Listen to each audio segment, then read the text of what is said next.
2018-ից սկսած կառավարությունը վերակազմավորել, իրար է միացրել 13 դպրոց։ Թե ինչ են արել այդ դպրոցների հին շենքերը, գնացինք պարզելու։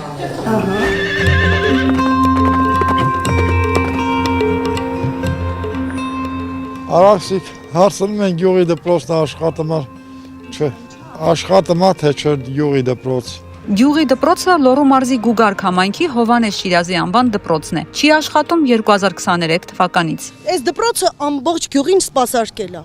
Մեդալներ ա տվել, մարդիկ ա տվել, շատ շնորհալի մարդիկ, շատ հարցեր։ Բայց այս դպրոցը այսօր չի աշխատում, ինչ որ մեկի կամքով չի համապատասխանում, չգիտեմ ինչին։ Այս դպրոցը մինչև այդ համապատասխանելա, հիմի չի համապատասխանը։ Այս դպրոցն եմ ես ավարտել։ Ես այս դպրոցը վերջը ինքն էլ իմ դասընկերն ա եղել, ինքն էլ ա ավարտել։ Գյուղամեջ եմ բոլորը այս դպրոցն են ավարտել։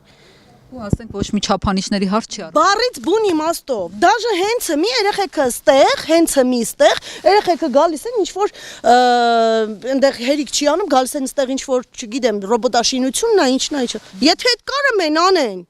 Լավ, մի ուրիշ տեղից սկսեմ, ախր բերանս բացել մեկ տա էլի, մեկ տա։ Էլ եմ կշկնեմ կարգուն դպրոցը մնում է։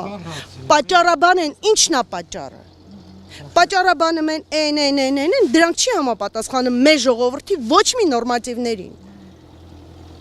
Այսինքն,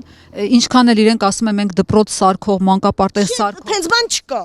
Հորս արև չկա էլի, լավ էլի։